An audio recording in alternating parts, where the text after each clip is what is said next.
নিজেকে ভুলিয়ে সীমানা পেরিয়ে তোমাকে চেয়েছি যে আজ তোমার হাতেই সাজাবো আমার স্বপ্নের ঘর।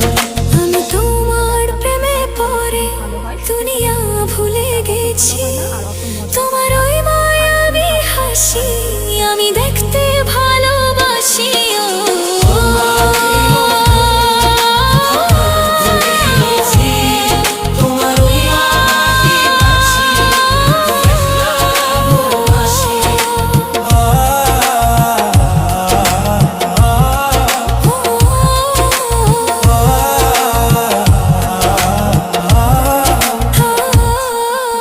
কত রঙে মনে মনে চোখে তোমার ছবি আঁকা, তোমারই যে নামে লেখা।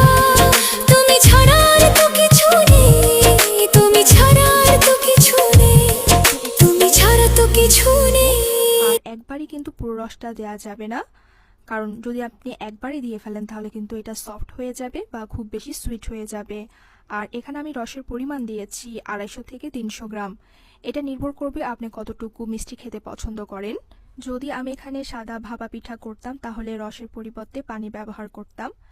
আর যারা সাদা ভাপা পিঠা খেতে পছন্দ করেন তাদেরকে একটা রিকোয়েস্ট করব, আপনারা একবার এভাবে বানিয়ে দেখেন। আমি 100% শিওর দিয়ে বলতে পারি এটা একবার যদি আপনারা খান তাহলে বুঝতে পারবেন এটা কতটা মজা। সাদা ভাপা পিঠার চাইতেও কিন্তু এই লাল ভাপা পিঠাটা খেতে ভীষণ মজা লাগে, একবার ট্রাই করে দেখবেন আপনারা। প্রথম দিকে রসের পরিমাণটা একটু কম দিয়ে খুব ভালো করে ডোটাকে আগে মিশিয়ে নেবেন। তারপরে টেস্ট করার পর যদি আপনার মনে হয় যে কিছুটা লবণ আর সুইটের পরিমাণ প্রয়োজন, সেক্ষেত্রে আপনি আর একটু রস বা লবণ দিয়ে খুব ভালো করে মিশিয়ে নেবেন। তো আমি টেস্ট করার পর আমার থেকে মনে হয়েছে আর একটু সুইট হলে ভালো হয়, সেক্ষেত্রে আমি আবার একটু রস দিয়ে আবার ডোটাকে খুব ভালো করে মিশিয়ে নিয়েছি। সম্পূর্ণ রসটা মেশানোর পর যদি দেখেন যে এভাবে লাড্ডু করা যাচ্ছে, তার মানে আমাদের ডোটা হয়ে